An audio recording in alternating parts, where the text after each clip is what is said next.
Good afternoon, ladies and gentlemen. Welcome back to the Ranting Monkey channel and the after party. I still do not have a good opening for the after party, guys. It just seems right to shout like an idiot because, well, that's what you do at parties, right? You make an ass of yourself. Or are you one of those people who doesn't make an ass of yourself and just laughs at people like me? Either way, it's a big day, you guys. It's a big day. It is the acquittal of Donald John Trump. I'm sorry, wait. It's the vote on whether or not to acquit Donald John Trump of what is it? Abuse of power and a resistance of Congress. What's the other one? Contempt of what? Who even gives a fuck? I got to be honest with you. I don't even care. I know these, and they're not in my brain, so I don't care. They're nonsense. And obstruction of Congress. That's what it is. That's what it is. As we speak, right now, this very moment, they are voting on Article 1, the abuse of power. The vote is 16 guilty, 22 not guilty as I speak. Once they hit, 34 not guilty, it's over for the first article. And they'll hit that very easily. If anybody actually thinks there's some kind of chance that Trump's going to be removed from office, boy, do I have a bridge to sell you. Do I have a bridge to sell you? Because, man, this is there's some very wishful thinking I've seen going on the anti-Trump side of the world the last couple of days. People like, look, it could still happen. Somebody warned me earlier, and they weren't on the Trump side. They weren't on the anti-Trump side, but they're, hey, don't count your chickens. I'm like, look, dude. 67 needed to convict. 67 out of 100. The Democrats only have 47 seats. They would need 20 Republicans to come with them. And while Mitt Romney came out and they made all kinds of waves about how he came out today and said he's voting guilty. Did anybody think Mitt wasn't going to vote guilty? Mitt absolutely hates Donald Trump. Absolutely hates this man. He would have voted. Even if the entirety of the rest of the Senate voted to acquit him, Mitt would be like, nah, man, that fucker's guilty.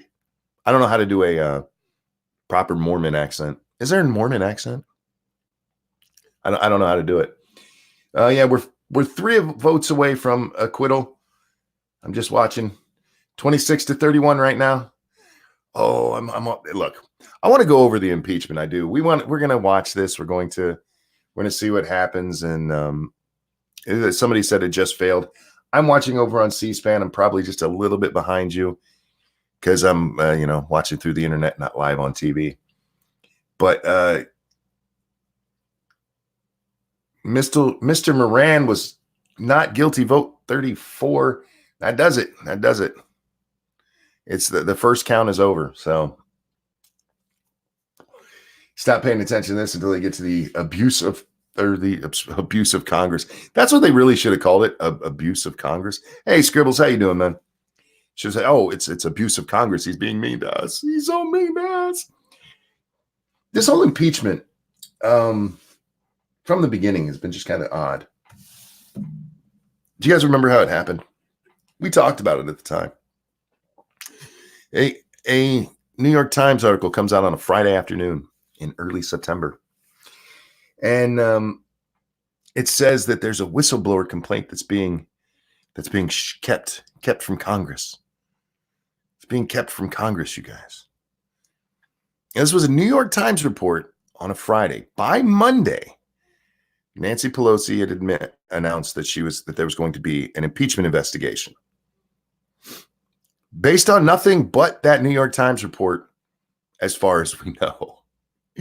Now, I say as far as we know, because behind the scenes, Adam Schiff's office was involved in helping craft the whistleblower report. Adam Schiff is one of Nancy's right-hand men. He whispers in her ear. She starts this investigation. Now, it was, I believe, the next day, Donald Trump, we find out that this all related to this call back in July that President Trump had with Ukrainian President Vladimir Zelensky. And Trump's like, well, fuck it. Here's the transcript. This is what I said. There you go. And Well, I don't think it was the best of look. I don't know what it is about that phone call. It's just like, it's kind of. It doesn't scream any criminal enterprise to me. It doesn't scream any. It certainly doesn't rise to the level of abuse of power that I think they're trying to sell here. Adam Schiff actually went to the well of the Senate, and down there he's giving his closing statements and says, if you let this go, this means the president could give Alaska to Russia in exchange for election help. This would mean that he could go permanently to Mar-a-Lago, leave Jared Kushner in charge to make all the decisions. That's what Adam Schiff got from that phone call. It's the same as giving away Alaska. It's the same as abdicating your responsibility and just giving it to your son-in-law. Man. John Miller says Schiff narrative fell apart when the transcript was released. The transcript being released should have been the end of this. That should have been the end of it. They should have been like, all right. I mean, he did say, he said, do us a favor. Do us a favor. Like, well, us, the U.S., or is he talking us, me and my family, us, me and Mikey Pence? He didn't say, do me a favor, you guys. But even then, they made it sound like this was a mafia call, you guys. A mafia call. There were people saying, I think it was Fredo Corleone over there on MSNBC or on CNN, Mr. Cuomo. This is how mafia dons talk. It's like, well, look, it's the bigger U.S. telling the smaller Ukraine we need them to do us a favor. After he already said, yeah, we're getting you the money you need to help. Look, we have some reservations, and he did name several. But he goes, we're getting you the help. And we did. Cryptic, thank you. Is this shift show finally over? Not yet, Cryptic, not yet. The first article has failed. They have to read the content of the second article, vote on it, and then it'll be over. We're getting there. We are getting there, though. It's almost done. But don't forget, Nancy Pelosi told us, remember, this is all about legality and doing things right. But she told us this, even if he's acquitted today, he's not acquitted because you can't have a trial without witnesses. Can't have a trial without witnesses and documents, she said. Gray says, Donald Trump gave Ukraine weapons. Obama gave them blankets and forbade weapons. Yeah, and the blankets were covered in stars. I'm joking. I don't know if that's true or not. That I make myself laugh. That's all that matters. On my screen, at least, they're reading the article, the second article.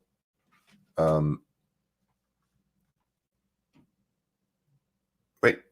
Yeah, okay, they're reading it. This is going to fail too. That was 52-48. This one will probably be 52-48 too. Monkey is blankety racist. You bored, Scribe? You want to come hang out for this? Joshua Edwards, thank you so much with the crab. I appreciate that. We all knew this outcome how many weeks ago? This is a waste of our time and money. They should have just censured him. They should have censured him. If that, and even now, I'm not quite sure it goes that far. If you're gonna do something, that's what you do. Sir Wolfgang, thank you for the donation with no message there. I really appreciate that. Give me a second here, Scribbles. I got to get the link together. There it is. And then I got to find you. I've been busy. Where the hell is your name? There you are. Oh, I'll throw it in our group one, dude. That's the closest one I see. Anyway, so this all pops up over that weekend, and it's really weird. I mean, that's really quick for them to go through and immediately announce an impeachment investigation, seemingly just from the New York Times article, because that's all we had at that point.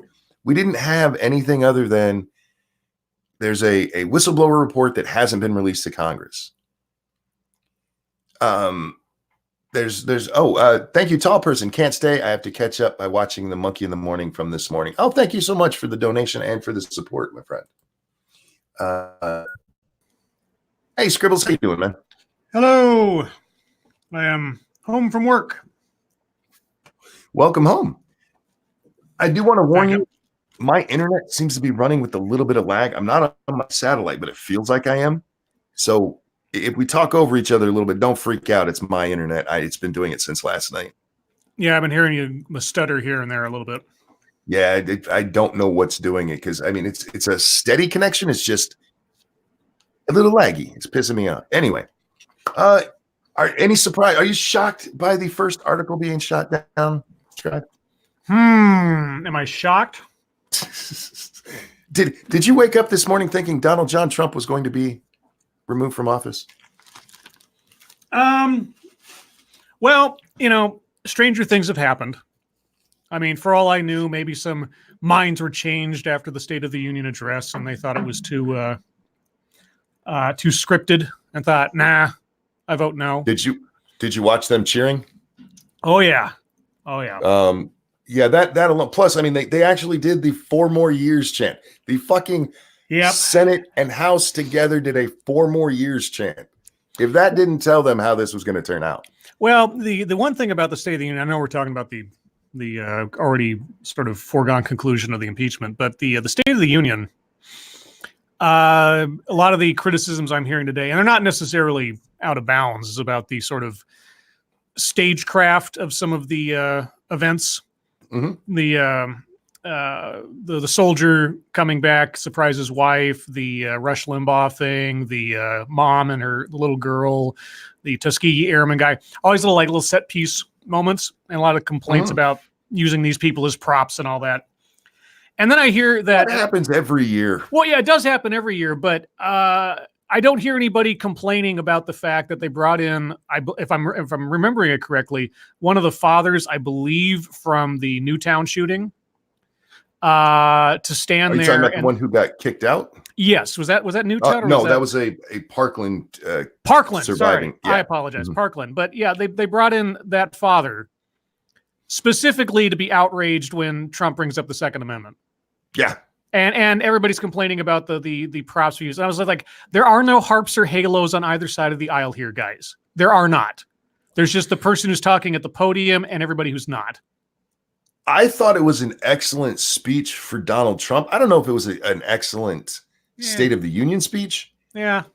But as for a Trump speech, something to get his base excited, he did that last night. Sure. And I mean, Chris Cillizza yesterday is like, Trump's speech so far sounds like one of his campaign trail things. I'm like, he's campaigning for president, Chris. Yeah. What do you think it is? Many people look at his State of the Union, the president's State of the Union there at the beginning of a campaign like this, because we're in campaign season. This is the official kickoff of his campaign, basically. Yeah. And name me an incumbent president who hasn't used the State of the Union to tout the success of their administration. Well, that's literally what they're supposed to do. I know. Not necessarily we did this kind of thing, but still, he's giving the state of what's been going on. Now, the advanced stuff, like this is what I want to do, they do that as well. Yeah. I understand why people who don't like Trump really, really hated this speech, but even CNN last night, Scribe, there was an article, one of their, I forget who it was, but there was an analysis that this guy did not like Trump. You can tell by reading it. But he's like, dear fuck, you Democrats are in trouble. You're like, Donald Trump showed he came to win. Yep. And like, yeah, he really did. He sold a great speech last night. Again, not talking policy, not talking the meat and potatoes of it, but the stagecraft was perfect. Well, the only thing I cared about was hearing that he was going to be pushing for Artemis program to be going, because moon base. Yeah, he wants to put a man and a woman on the moon and make it our launching point to Mars. And I had more than one person on Twitter say to me, if Trump pushes for moon base, if he really does and makes progress on that, will you vote for him, Scribe? I was like, no. We should have had moon base back in 1975 or something. And that's not a defining issue for me. I mean, I make fun of it and everything, but I still don't like him as president. I mean, I want him to do well as president. Sure. But I'm still not proud that he's the guy that's in the White House. And I know that people are like, oh my God, you're an anti-Trumper. Like, I'm not fond of him, but I'm not virulently hateful of him either. It's kind of like, okay, he's not the worst president I've lived under so far. We'll see how he does in his next 4 years, because at this point, I don't have any reason to think he's not going to get another 4 years. But anyway, we're almost done with the second article of impeachment. Getting there, guys. It'll be on my screen, and we're at 14:19. So I don't even get a tally. The Washington Post doesn't bother. Oh, I'm watching on C-SPAN too on YouTube. Okay. Well, C-SPAN, but it's their C-SPAN 2 live feed. Right. Yeah, guys, the impeachment of Donald John Trump is almost over. Now, Scribbles, I want to talk to you about this. When it started, do you agree with me that was a little weird and fast how that happened? Going from a New York Times article to Monday morning Nancy Pelosi, before any of the official shit has actually come out, saying, okay, we're impeachment inquiry? Well, given the preamble of the march to impeachment was a year and a half plus of Mueller investigation, and then the next impeachment thrust happens over the course of 36 hours or whatever. It was just amazing. It was like, wait, what? A phone call of this is the grounds on which you're going to make impeachment. Of and everything else that we've heard about prostitutes, sex outside, payments, Russia, collusion, real estate deal, all this other stuff, and this has nothing to do with anything that we've been having shoved down our throats for the last 2 years. Are you kidding me? That was my reaction. And they have found a way to tie it to Russia. Don't get me wrong. We'll get to that in a moment. Oh yeah. But we go from this weird 48, 72 hours, whatever exactly it was there. Trump releases the call. I honest to God, I thought that was going to be the end of it. As soon as he said, I'm releasing the call, I'm like, oh, this has to be done. There's no way his lawyers are going to let him release this fucking thing if he thinks he did something egregious. So he releases the call, and then everything just kind of goes even more wonky. Yep, 34. There we are. It's over, guys. Donald John Trump has been acquitted in the impeachment trial. So there he is. He's not being removed. The salt is about to be wonderful. Get ready for it, you guys. Not here, because I don't think the president should be impeached for this. I'm with the camp that says even if what they said he did is true, then I don't think it's impeachment. Impeach as insofar as censure. Sure. Okay. Yes. As far as removal, no. Removal, no. Yeah, because I mean, as far as I know, except for a non-binding resolution, there's not really any way to censure a president in an official capacity that sticks. Well, and so in that regard, impeachment for trying to push the levers in his own favor, and all the other stuff going on in the background, but removal, no. Well, with censure versus impeachment in that manner, there's no real difference anyway, because he's been impeached. There you go. You have something for the history books. That's literally it. But back to the phone call and the transcript. I still say that if the word Biden had not appeared, if he'd never mentioned that man's name or his family name in that phone call at all, we wouldn't be here right now. What if he didn't mention Biden specifically, but mentioned Burisma? I think it would be a harder sell, given that Burisma was investigated even by the Biden administration. And all that other stuff, or the Biden administration, the Obama administration, or was already known to be a bad actor prior to this. But if he hadn't said Biden, I don't think we'd be here. They would have had to do some real janky gymnastics if they try to take Burisma and explain to the American people how that has anything to do with anything. Over on those Streamlabs, Sir Wolfgang, thank you so much. I can't wait for all the conspiracy theories on how the Republicans are covering up the president's crimes. Oh, those have been going around already. Oh, sure. Those have been going on for since the Senate trial, at least, because everybody knew the outcome of this. This wasn't like the Nixon thing. And you got for those of you who don't know your history, it wasn't until the Supreme Court ruled that Nixon had to give over the smoking gun tape. Right. That the Senate was like, oh, yeah, you got to go, Mr. President. Because before then, they were like, we're not going to kick him out. We're not. And they didn't have the votes for it. And then that came out, and the senators are like, whoa, yeah, we can't back you, Mr. President. Because it showed him absolutely being guilty of a cover-up. Absolutely, no question. And they're like, yeah, there was nothing in this trial that even came close to that. Just an odd point of order. 53 to 47 versus the 52 to 48 of the last vote. Oh, so wow. Yeah. Somebody switched. I don't know who it was, but somebody switched. Well, it is. Look, the obstruction of Congress charge. Let's talk about that for a moment. Mm-hmm. That is fucking retarded.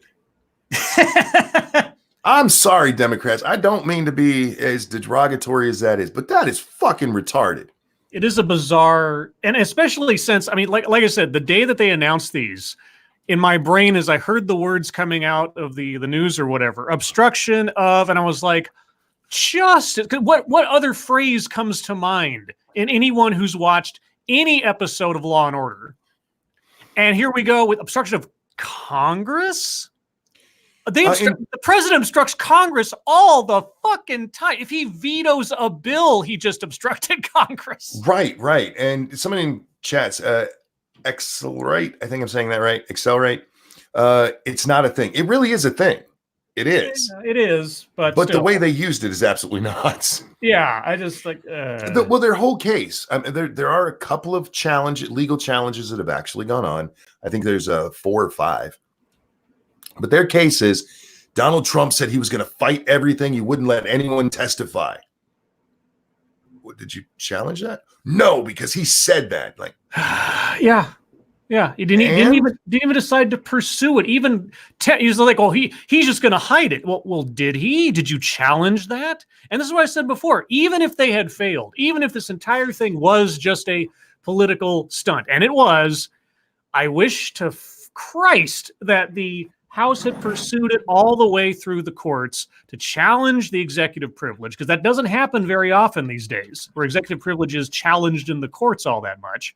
And in this instance, set a precedent. If nothing else, set a precedent. What is valid and what is not valid for executive privilege coverage. But they didn't. They didn't even go far enough to have him try to use executive privilege. So it's all bullshit.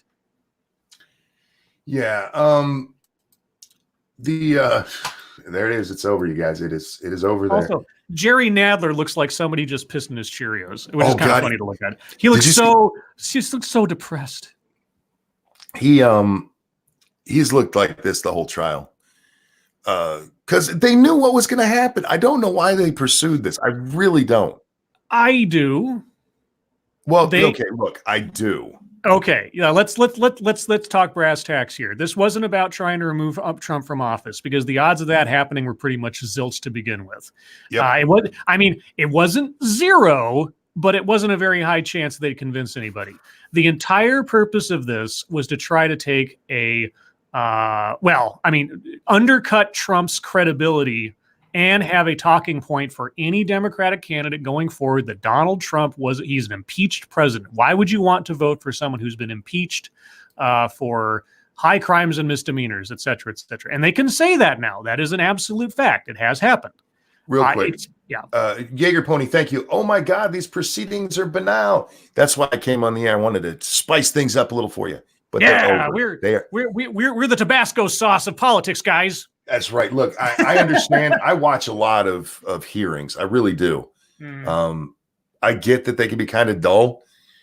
It's exciting for me. I love watching it. But for those of you who don't, I understand why you don't. Yeah. But it's our history, and it is done. So there you go. No, I'm with you. I understand that. I understand why they did it politically. Oh shit! Your voice just went all low and everything. Monkey's got to replug in his microphone. Because when that happens, it's like he goes all Barry White and he's like, hey, everybody, what's going on? Oh, it's just me now. Oh, boy. Hey, everybody, it's the Scribe Show. The mic cord keeps coming loose, and luckily I can see it, so I saw it as you were telling me I was going deep. Yeah. But sorry about that, guys. I got to get it fixed. I'm not sure why. I love it when you go deep. I do go deep. I go deep, baby. Oh, yeah, you're digging tunnels. Politically, I get why they did it. They thought this. I mean, fuck, we know Nadler and Schiff both told us this. Told us this, that this was for the election. You have to do this. And how many of them go, well, you're the impeached president now? Like, how dumb are you going to look if he gets reelected? Mm-hmm. If he gets reelected and you guys, the best you have is you were impeached, you have nothing. And you know what that turns impeachment into? An inconvenience. It really does. And you know what else it does? It shows just what was talked about last night with the State of the Union. Let's bring it back to that for a moment. I saw a tweet last night, Scribe, that said it was about Nancy tearing up the speech. Oh man, wasn't that just? Oh, God. And this guy goes, "You guys don't get this. He is a better stageman than you. You play right into his hands." The thing that caught me was so many people said Nancy Pelosi just ripped a page right out of Donald Trump's playbook, and I'm like, so Nancy Pelosi is no better than Trump right now, by your own estimation. So two wrongs make a right. All of us need to act like petulant children in order to play at Trump's game. I've got a Mark Twain quote somewhere out there for you about trying to beat an idiot at their own game. It's like, right. What do you?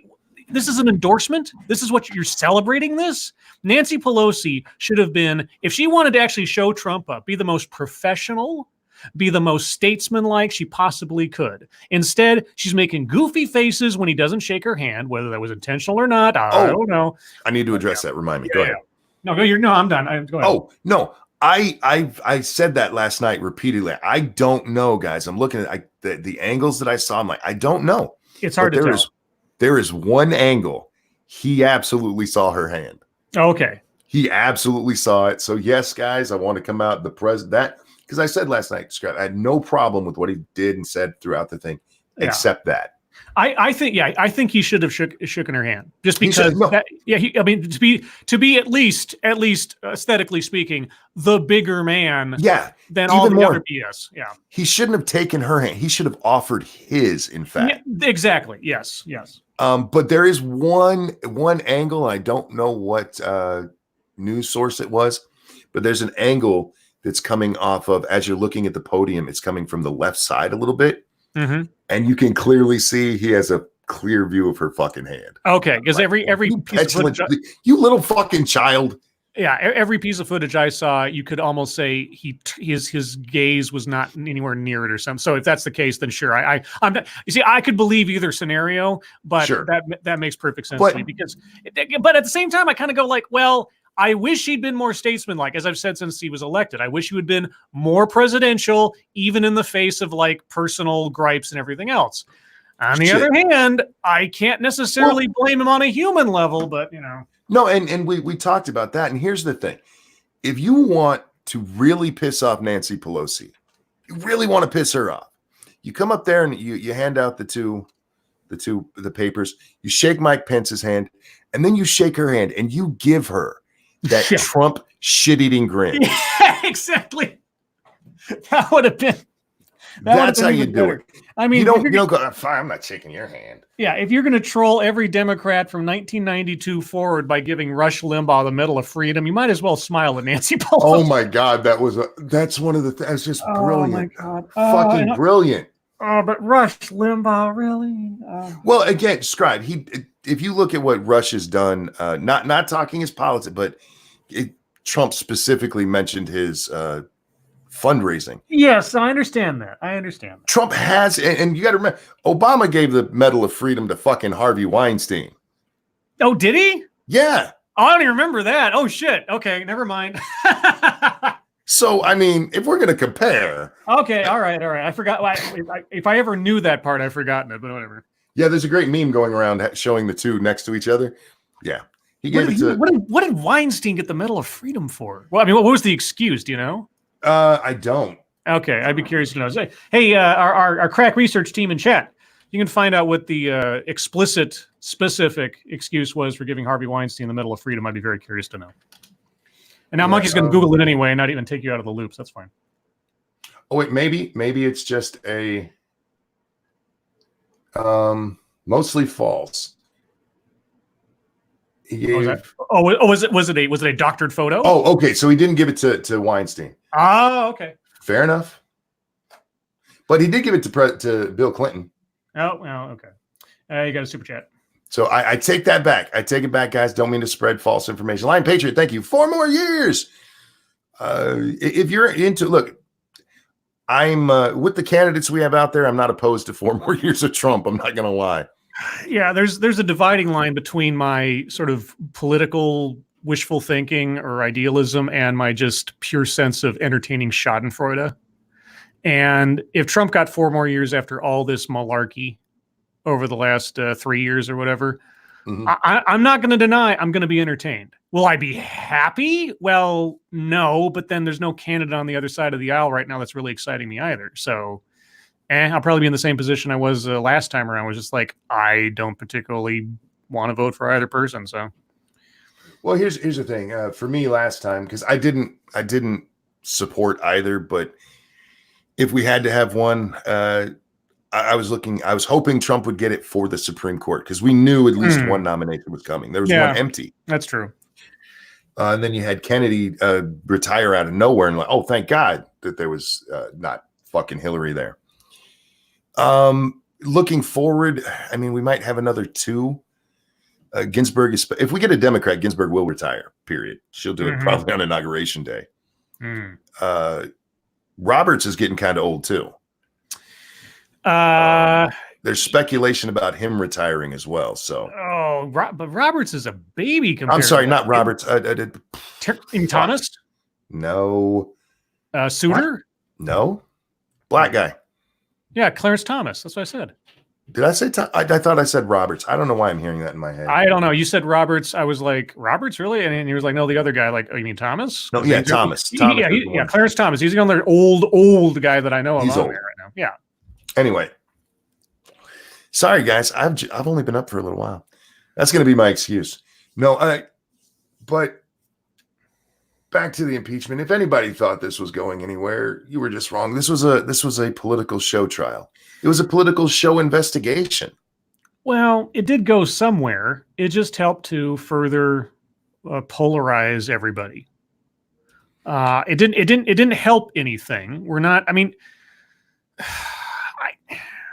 I said it early on in the process. If you truly believe that the president committed an act that reaches to the level of high crimes and misdemeanors, it is your job as a member of Congress, or at least a member of the House, or whatever in the first stage of things, to submit such things. And this isn't the first.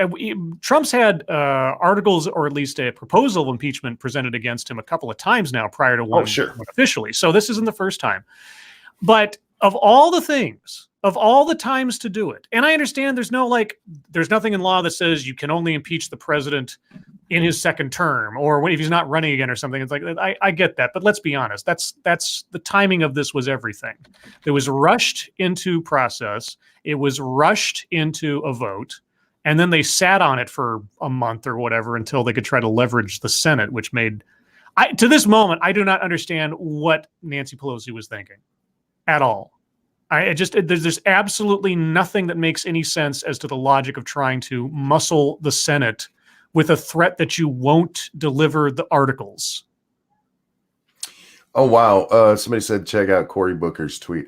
May we as a nation, when we face the betrayal of a president, the surrender of obligation by the Senate, may we meet this time with our actions of goodwill, of a commitment to love and to justice, and to elevating our country to be a light unto all nations. What the fuck are you talking about, Cory? Look, the Senate, whether you like it or not, fulfilled their obligation. They voted on impeachment. Yep. They held a trial. You might not like how that trial was held, but they absolutely upheld their obligation. Is it just me, or in this entire thing? I guess if there's one giant takeaway I can take from this, it's that there's an absolute disregard for the necessity of the process. Yeah. If you're gonna do this, you have to do it by the process. If you're going to impeach the president, you go to the ends of the earth to get all the information to make your case before you bring it to the Senate, because otherwise you make an impeachment a flippant thing. You're not taking it seriously. The House didn't take it seriously, and then they complained for weeks about not having all the witnesses. And like, that was your job. If you're going to use this for political ends, at least do it by the book. But they didn't. And then the Senate just like, well, anyway, the whole thing is just ridiculous to me. The fact that we've spent so much time on impeachment, and I see stories that are far more important to the world below the fold of here's what happened in the hearings today. Like, I don't give a rip. Nobody Thank you really so much. does. Thank you so much, Andrew Joyner, who says "Game Over" sticker with the little Is ghost. that a ghost hippo? It's a ghost hippo. Yeah, I like the hippo. I think the hippo may be my favorite. I just think he's a cute little fat fuck like me. Gulf City Peterbilt wants us to know that technically Nancy Pelosi broke the law by ripping up the speech because defacing or mutilating an official document is a crime. Yeah, one that's been turned over. She's not going to get in trouble for it, guys. She's not going to get in trouble, and I don't care if she does or doesn't. Well, I mean, I don't think she should. Let's put it that way. I think it was a stupid move. I think the punishment she's going to get is by just looking like an idiot. The thing is, this is weird because if you read the article that's going around, the USC 18, I forget the exact. I was looking at it earlier. If you actually do that and you're busted for it, you're not allowed to hold your office or run for office again. That's a horrible punishment for ripping up a piece of paper. Do you think? Okay. Do you think Trump would be petty enough to pursue that? Probably not. He might make a joke or something about it. Yeah, that'd be funny. But there's people going around, well, Trump does it too. Well, there's actually a difference because the White House is required to anything the president touches, and not just like, okay, he read a newspaper that day and threw away, but like there's things where Donald Trump has written in a newspaper. Yeah, official documents. Yeah. Mm-hmm. It's not exactly official documents, it's official record, and that's a little bit different. Sure. And there's people like, he rips that up all the time. We actually have in our government people whose job it is to tape back together the things the president has ripped up. Here's the thing, and if somebody else isn't doing this right now, I'd be surprised if I don't see it in the next 24 hours. Every iteration of Nancy Pelosi saying no one is above the law, and then there's just the text of that law and the image of her ripping up the documents, just repeating over and over and over again. Yeah. It was petty. Yes, I get it. She should probably get a slap on the hand for that. But otherwise, look, guys, I don't want her kicked out of office for being a petty little shit. It would be nice if but she did save them. If you guys, now there's a picture that shows them in the trash, but if you watch, she must have taken it out afterwards. If you watch far enough, you'll see her actually gather those papers back up and put them back in the folder. Yeah, because those are going on eBay, man. Probably. Those are going on eBay. You imagine what the copy of Nancy Pelosi's ripped up speech would go for eBay.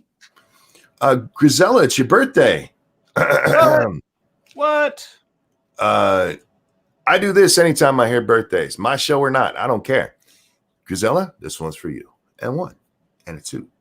Happy birthday to you. This should be talking. Yeah. Happy birthday to you. 4 more years. Happy birthday, Grisella. Happy birthday. Happy birthday to you. Happy birthday, Grisella. I hope you're having a great one. I really do. And man, he does good art, man. Mm-hmm. Oh yeah, I still love my comic book cover. I love it. Love it. Me too. We got to have, I'm still waiting for like some kind of like team up thing where it's like sort of like an Avengers kind of deal where like the three of us are fighting, I don't know, the 3 made up villains from our lore or something. I don't even know. Like the Salizard. I really want Scribe Light to fight the Salizard in some fashion. I'm really just dying to see that. Dude, his Chris Salizard, not Grisella.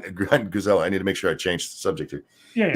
His takes over the last few days have been wonderful. Oh my God, man, he's a moron. I was kind of regretful on Monday night or Tuesday night or whatever that I wasn't on the show because holy shit, the one, and I wish I had it in front of me here.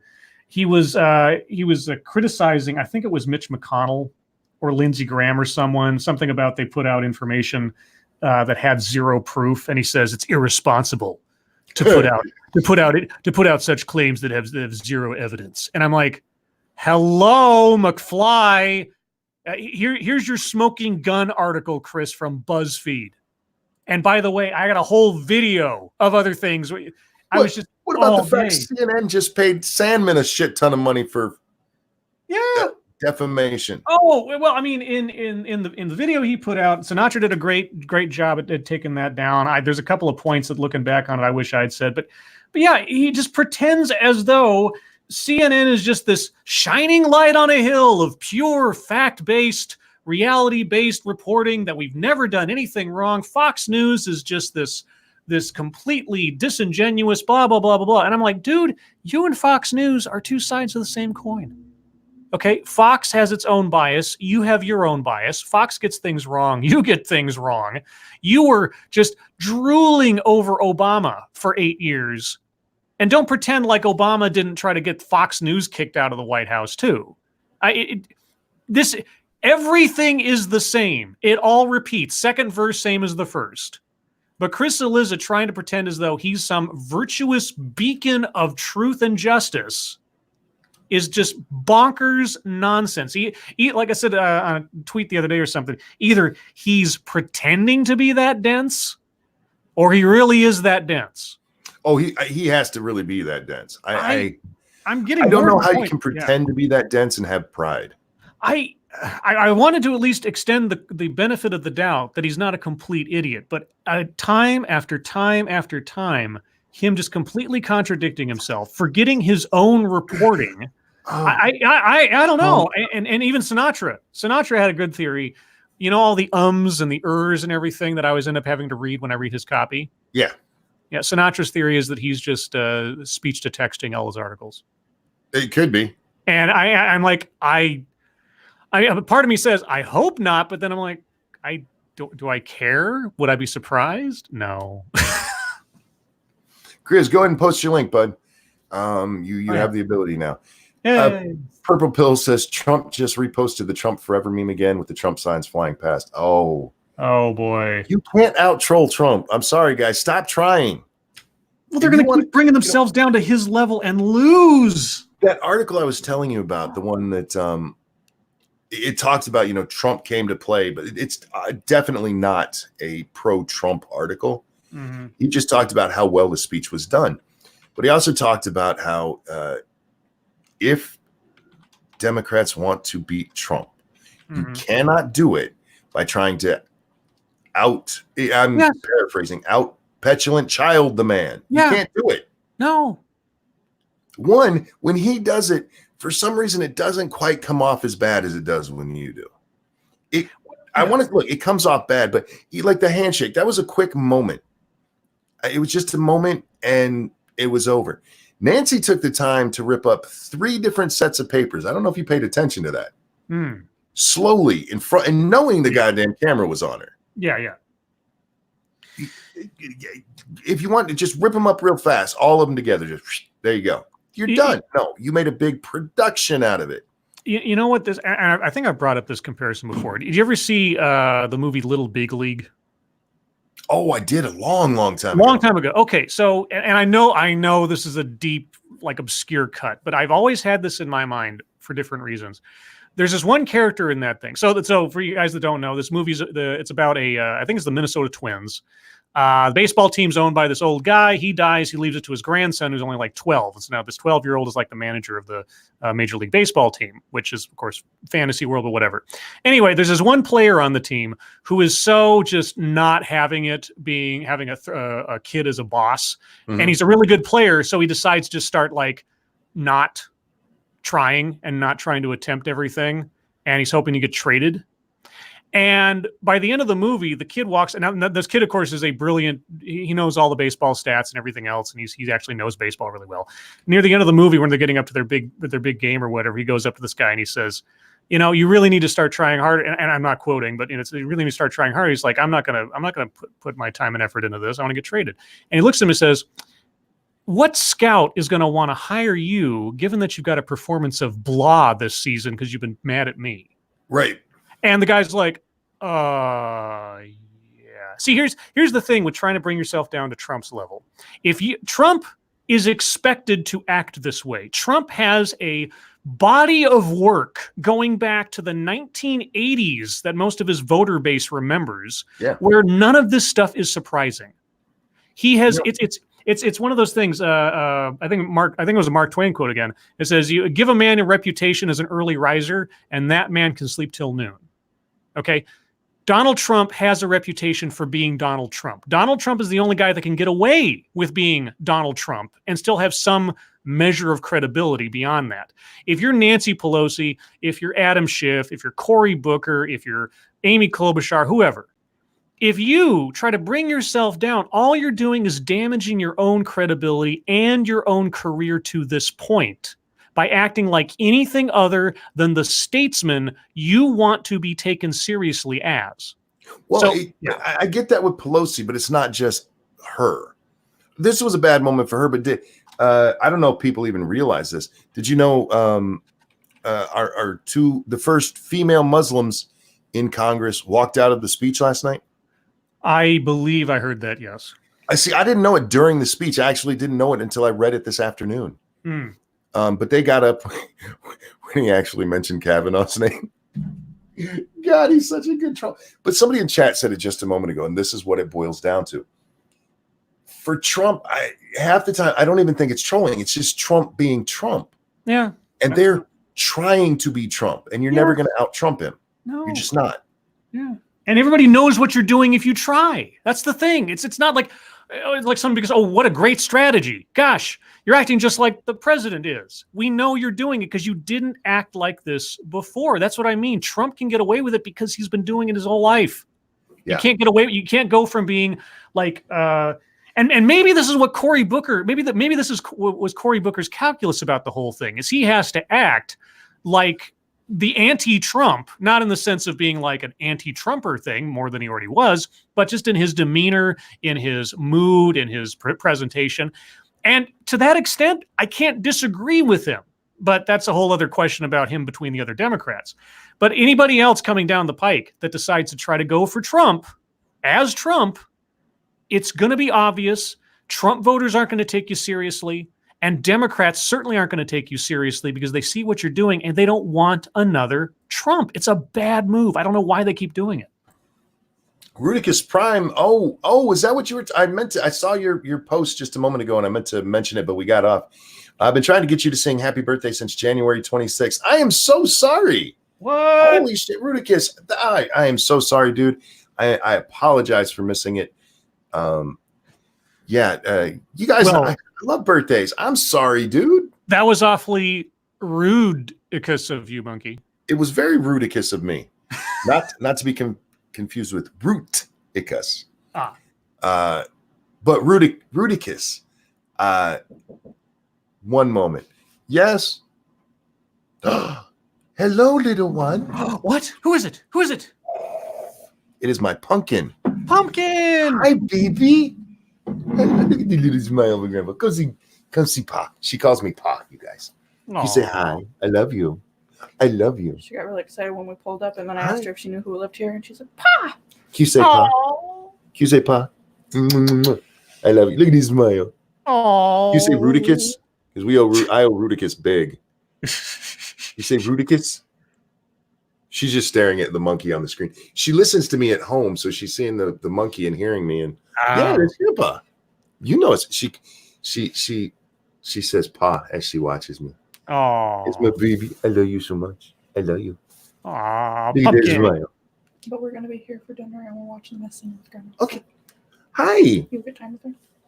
I will see you in a little bit. Okay. Come on. Oh, bye, baby. I love you. Aww. Oh, she's so damn cute.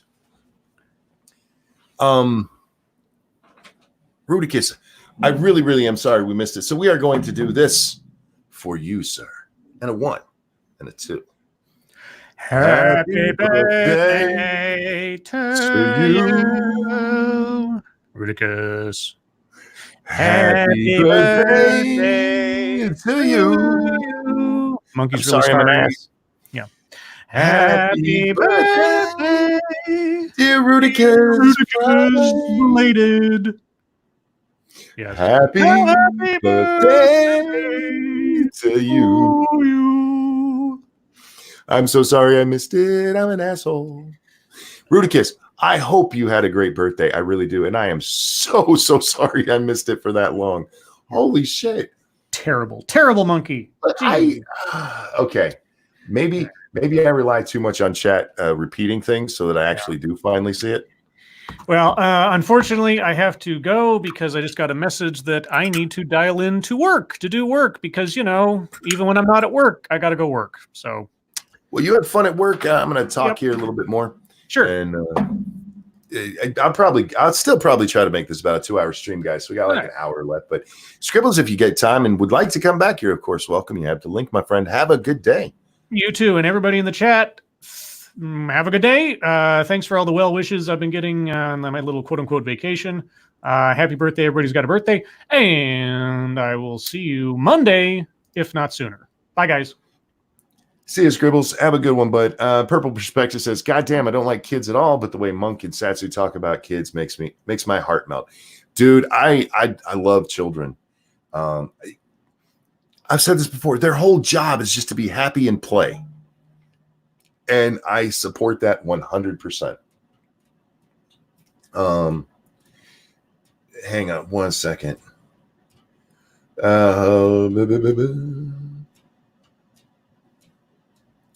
My wife is texting me. God damn it. It's hard to this is why I use text to speech. You know how hard it is to text and talk at the same time? We may have a slight connection issue. There we go. There we are. It's all right, Monkey. I'm just laughing at Scribe singing. Well, we all do, but his is still better than mine. If Pumpkin listens to you, some of her first words will be swearing. Oh, she already swears. That does happen, and you have to teach children not to swear if you're a person who swears. Now, I try to cut back, but it wasn't my fault. It's my son's fault. He says shit a little. That's his go-to word is shit, and that girl can say shit very well. We're trying to get her out of it, and we're not saying it around her, but yeah, it happens, man. It happens. There's a lot of people like, oh, you can't swear around kids. I grew up around swearing. You know what I learned? Children don't swear. You learn, hey, that's not a word you say. But anyway, no, when it comes to kids, I love kids. Their whole job, they're just about fun, and I'm just about fun. I just want to have fun in life. That's my goal. Whether I'm working or, well, maybe not sleeping. No matter what I'm doing, I try to have fun while I do it, and I appreciate that aspect about children. They don't get all caught up in adult neuroses. I don't have time for that shit. Let's just go play. Let's go play Legos. You know how much better the world would be if once a day for an hour everybody just sat down and played Legos or Play-Doh, something creative. Just get out there and do it and have a little fucking fun in your life. Anyway, that's actually why my brother stopped swearing. Look, and my brother did too. He used to swear as much as I do. Around my children when they were little and around the grandbabies, I try my best not to. I really do, but occasionally words slip out. But yeah, you just teach them not to do it. It's actually our job to teach children things. Yeah. So anyway, I'm curious how, if you don't swear around your children, you teach them not to swear. Anyway, Willard Ford says, "Can I play Minecraft instead?" Of course. I mean, I'm speaking somewhat metaphorically when I say Play-Doh and Legos. Legos are just my goats. I love Legos. I always have. There's that new show, the Lego Master Show. I forget what it's called. I still haven't seen it yet, but I want to watch that. These people build amazing Lego things and then destroy them. Because that's the best part about Legos. You build something, it's like, this is so cool. And then you just fucking rip it down. It's awesome. Anyway, back to the impeachment. So the impeachment is over. We had this really weird process. We never got through the whole process, so we're going to get back to that, you guys. So we have Nancy Pelosi announces the impeachment a couple of days after the New York Times story. Donald Trump releases the phone call transcript. Thank you, Havoc. Monk. Do not suggest buying more Legos to me. I'm already out of horizontal space as it is because Brick Mania is my life. Dude, I love Legos. Love them. Have you ever bought your own design? Like designed it and then just sent away for the pieces? Cody Fry, thank you so much. Ranting Monkey, do you like it when the kids on your lap and stroke your hair on your legs? No. I don't know if I like them sitting next to me because they're like cuddled into me. And the other thing I really like is if I'm holding them as they're going to sleep and they're on my shoulder. So yeah, and look, I'm not going to judge him too harshly for I like kids on my lap because he was just a little bit too vague there. But for me, yeah, it's the cuddles I like. Anyway, so we go from those two things. The investigation starts, and we have some rather secretive hearings going on in the House. None of this information is top secret. None of it, because Trump released the call. And at that point, none of it is. It is important that before that, this is top secret information. This is a presidential call on a secure line, listened to by just a few top people. And then it goes into a storage thing for all time. But they put it in the wrong one, you guys. Anyhow, we have these secretive meetings in the House where Adam Schiff is holding a weird tribunal.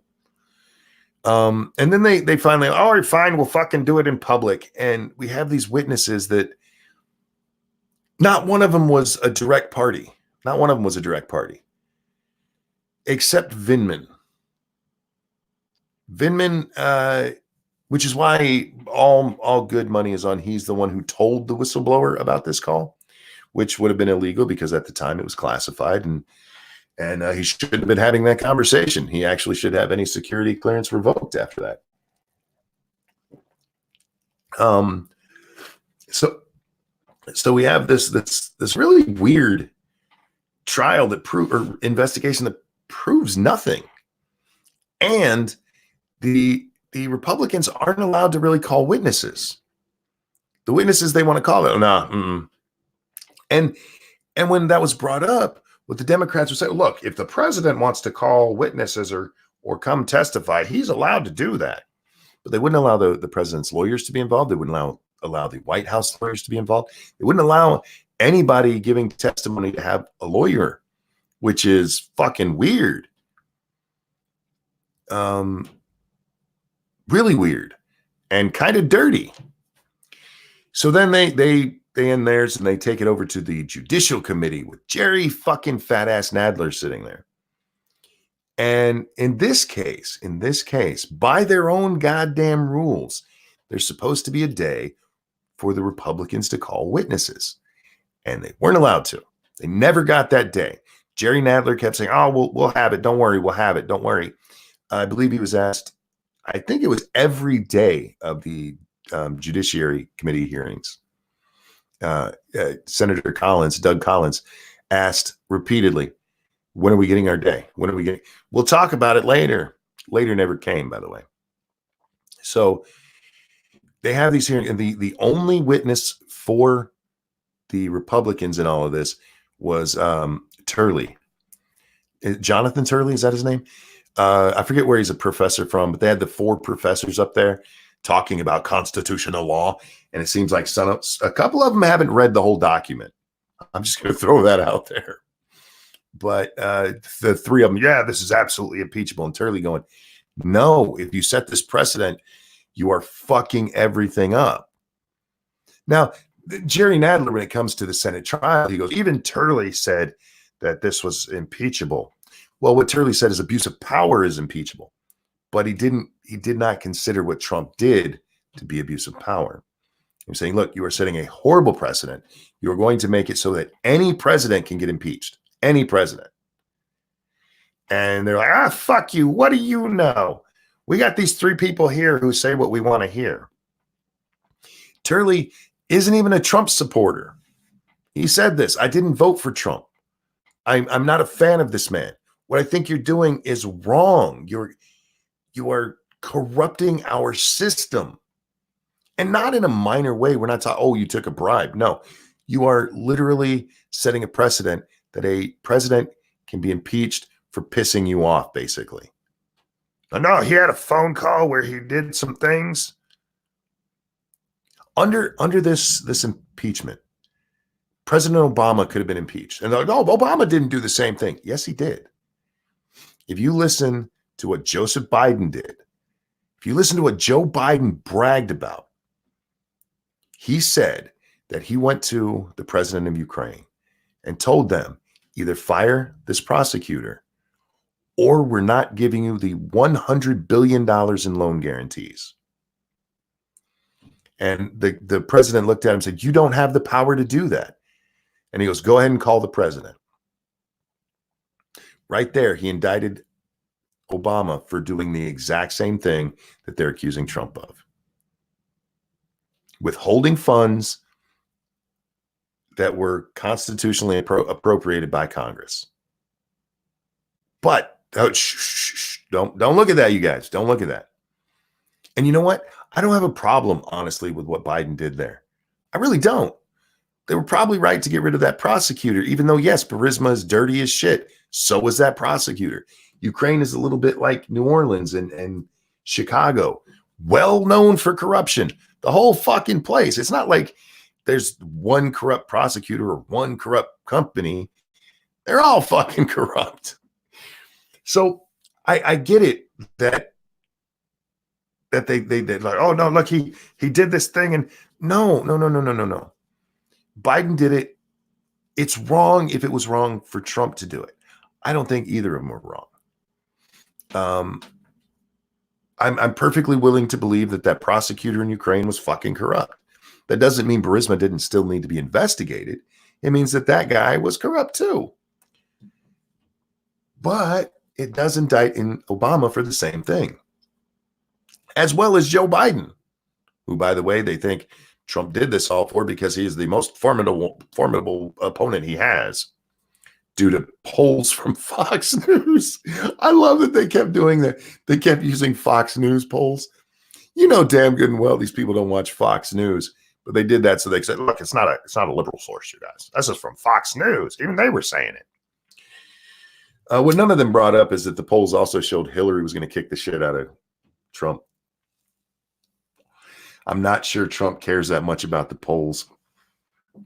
Have you read Victor Shokin's affidavit? I've read part of it, and I know, but look, Shokin is probably a dirty guy. Trusting what he says is kind of like trusting what Michael Bolton is saying now. I feel like he has a personal interest to try to make himself sound better. Again, look, I haven't dug into Shokin, but it was fucking Ukraine, man.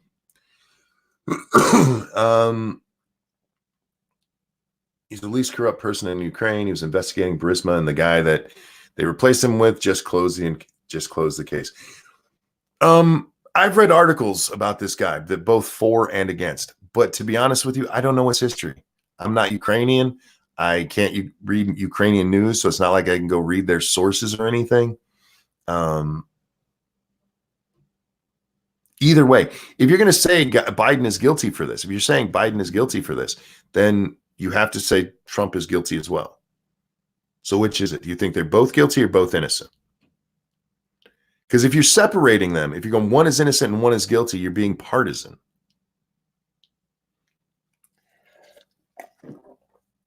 Anyhow, so we get past the Judiciary Committee, goes to the full House, and they vote, yes, we're going to impeach him. Nancy drops the gavel. And then Nancy, in a really, really weird move, sits on the impeachment for almost a month, over a month. I forget the exact number of days. What was it, 36 days? They're like, send it over to the Senate. And she's like, I'm going to make sure that the Senate is going to do things properly. Like, that's not your job. In fact, that would be obstruction of Congress, sweetheart. Your job ends at impeach or not impeach. That's it. Then you take those things, if it's impeached, you take the articles of impeachment over to the Senate so they can do their job. And you held that up for over a month, or just under a month, which I forget the number of days. Serenity says I thought it was 21. I can't remember exactly how long it was. Pretty much the month of December. When was the actual vote? Was it the end of November? I forget the dates, guys. I'm so sorry about that. But yes, Purple Pill says it right. What Nancy did there was both obstruction of Congress and abuse of power. They both, that's what she was doing. She has absolutely no power to dictate to the Senate how they're going to do things. She has no power to say, look, you have to do things, you have to give witnesses and let my people do things right. When President Clinton was impeached, they immediately took the articles over to the Senate. There was a congressman, I can't remember if he's a congressman or a senator, one of the two actually made a video of him walking from the House chamber to the Senate chamber. It takes a minute and a half. For some reason, it took her weeks. All I remember is the gold pens. You know, Zombie, I was watching these speeches at the end of the impeachment hearing, and Lindsey Graham brought those up, and he said something. It was fucking awesome. He said, those pens are going to be remembered as a mark of shame. I was like, damn. Pinkal was saying it was 33 days. Yeah, I know, like I said, I know it's around a monthish, but it took her this long to get him over there. And finally, when she saw that public opinion wasn't going her way, this is what I mean about her trying to out-Trump Trump. You can't do that. Her trying to negotiate, like, look, you guys got to give me what I want, or I'm not going to give you these, doesn't work, especially in this instance when it's your fucking constitutional responsibility. How do you go out there and talk about the Constitution? You know, I said once it was great to see our Congress talking so much about the Constitution and the Federalist Papers and our founders. It was great. But this is the kind of thing that reminds me, they don't know, they don't care. Constitutionally, your job at that moment is to take those fucking articles to the Senate now. You take them over there. She didn't even have to vote on her managers before that. That's something she decided to do. She put in a whole nother vote about taking them over. That didn't have to happen. Not required. He's impeached. You have to take them over. There's no, we're not going to do it. Bullshit. And you sitting there talking about the Constitution for fucking weeks. The Constitution, our republic is in danger. And the Constitution, you guys, and you're going to fucking shit all over it with that for a political stunt that blew up in your face. Fuck you. So then she takes him over finally. She takes him over to the Senate, where we hear that if a senator says they're not going to vote guilty, those senators aren't doing their jobs. Any senator said, look, he's not guilty of this shit. That guy's not doing his job. He's supposed to be an impartial juror. But anybody who said, yeah, he's guilty, I'll vote guilty. And we're talking before the trial. If they said that he's guilty before the trial, like this man is a good man doing his job. If you plan to vote guilty before the trial, you were just doing your job. If you plan to vote not guilty before the trial, you were not the impartial juror you were supposed to be. Doesn't say anything about being an impartial juror when you're in the Senate. You're there to listen. We already knew all the facts because, well, it was publicly fucking televised. You can still go watch all of it on fucking YouTube. But they act like, there was Schiff gets up there and he starts talking all kinds of stupid shit. And then he has Nadler and Jeffries and the fat chick and I forget the other, there were like 2 other managers. I can't remember. Way more house managers than they needed to have up there. The president's team comes in, which Trump, oh my God, he's such a good troll. He actually hired Ken fucking Starr. Ken Starr, the guy who investigated Bill Clinton and led to Bill Clinton's impeachment. He had him on his defense team. And he gets Alan Dershowitz, a man who didn't vote for him and doesn't like him. He gets his personal lawyers, and the two sides. I mean, it really didn't matter who was up there saying this stuff. It didn't, because it was all preordained. All the House could really do was bitch that they weren't getting witnesses. You're not giving us witnesses. There's no witnesses in this trial. There were witnesses. There's all kinds of witness statements. Just because you guys didn't see it, the articles of impeachment contains all of their evidence. Just because we didn't see all of that evidence in the trial doesn't mean it's there. It's officially, it's in the official record. It was delivered to the Senate. So all of that stuff is there. And their only bet was, oh, they won't give us more witnesses. They won't give us more witnesses. Well, you should have done that in the House. And they're, well, he wasn't gonna give us anything. Did you try? Did you try? Did you go through the process? Well, no. Well, there you go. There's no obstruction of Congress because you guys didn't actually try to do anything.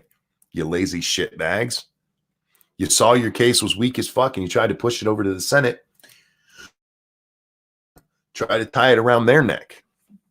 Try to tie it around their neck to have, witnesses come up and testify and make the Senate go through any court things. And that way you can say, look, the Republicans are holding this shit up. This president's been impeached and we can't remove him. And it's election day. You know who you should vote for, right? This is all about the election. Nadler and Schiff told us as much. Look, Adam Schiff came out and said that the election results in November, when the people actually go and vote again, may not be legitimate because of this. Well, the only way that would be true is if Trump had been removed from office, because then he's not allowed to run again. Anybody voting for Trump, he's not allowed to run again. He's not even allowed to hold the office again. So voting for Trump, your vote would be meaningless if that had happened. But it didn't. You had Nancy Pelosi come out and say he can't be acquitted. You can't be acquitted without a trial. You can't have a trial without witnesses.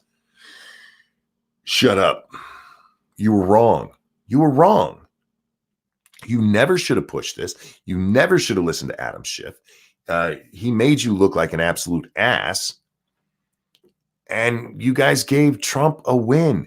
You gave him, do you realize the win you gave him? The absolute win you gave him here. You're going to be running around going, he's the impeached president. He's going to be like, y'all ain't fucking touch me. You had a very partisan impeachment inquiry in the House. Very partisan. That's what you had. That's all you can say. And it comes off looking like, yeah, they were just out to get him. Because they were. And it failed, and I'm glad it did. Oh.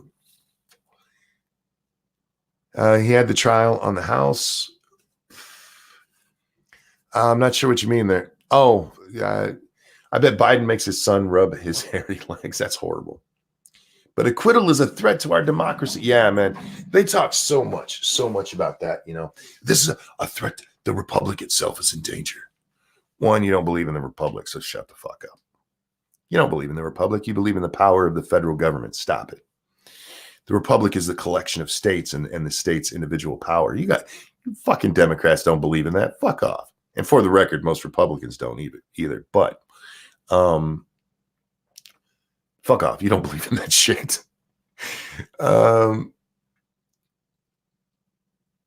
The absolute hyperbole of it all. The absolute hyperbole.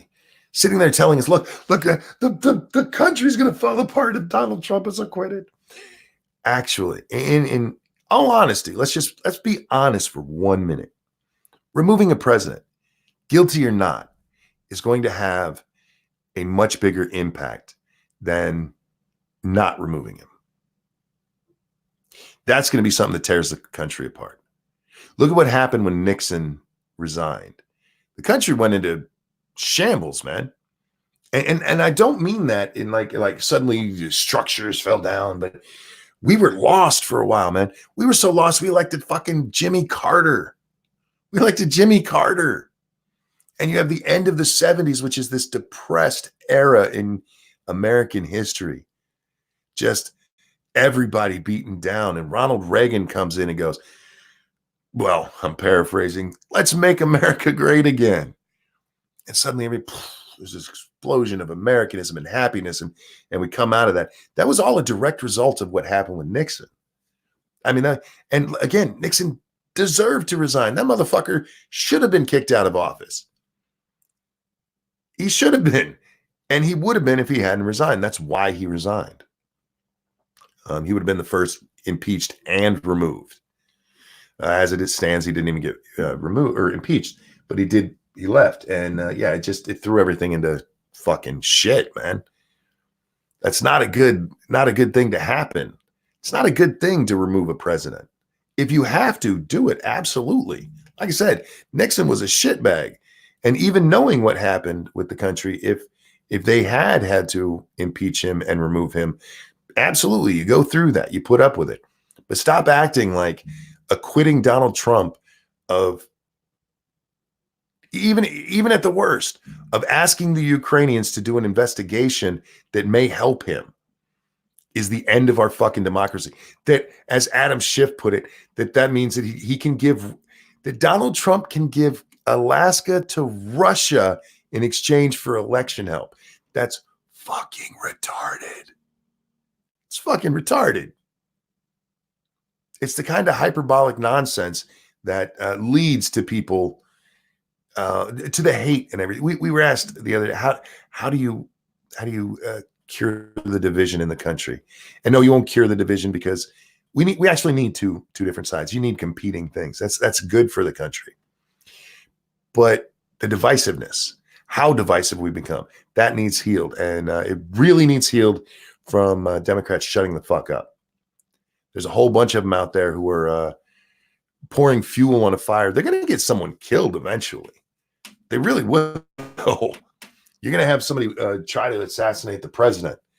You have people who believe that he's a horrible racist, and that he's got concentration camps on the border, and he's taken away all the LGBT rights, and he only works for the rich.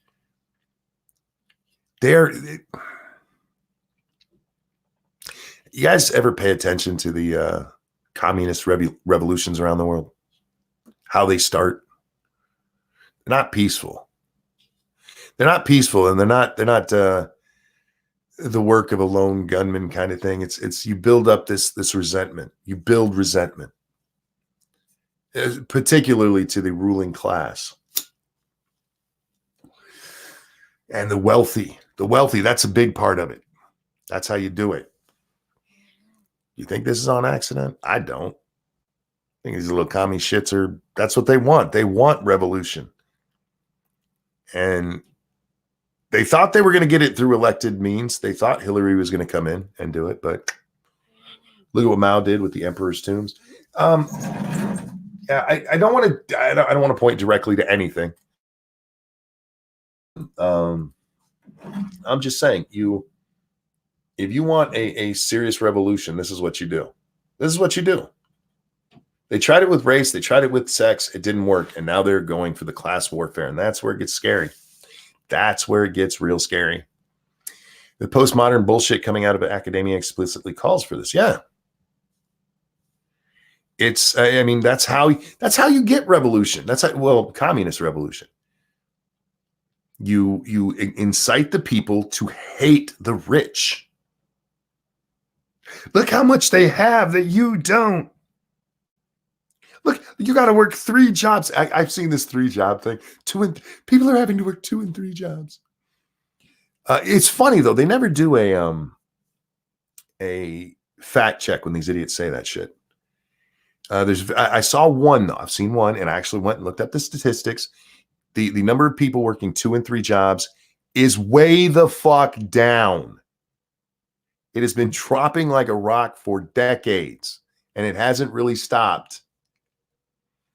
Oh, they're working 2 and 3 jobs. Most people working 2 and 3 jobs, I don't want to say they're happy doing it, but they're not upset doing it. They're doing it to better themselves. There's nothing wrong with working 2 or 3 jobs. I love this notion.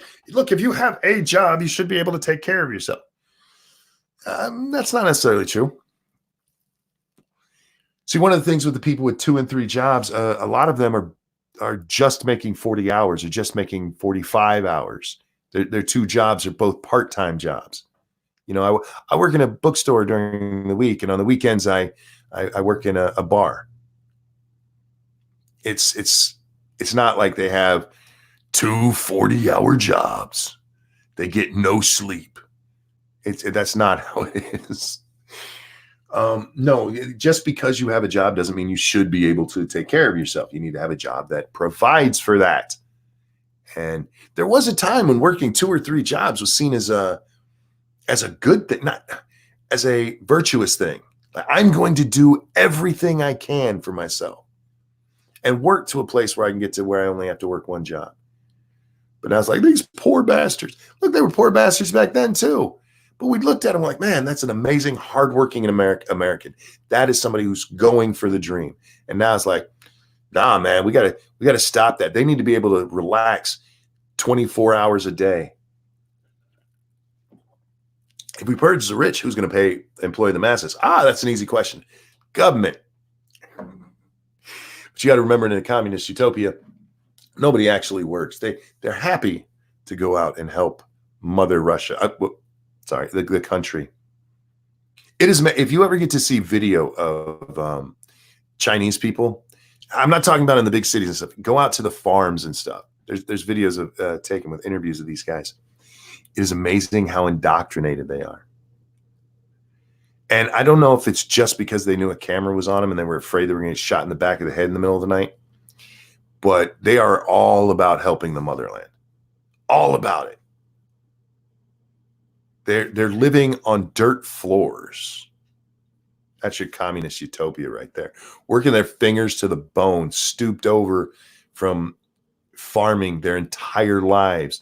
They're in their late 70s out in the fucking field still. That's your communist utopia right there.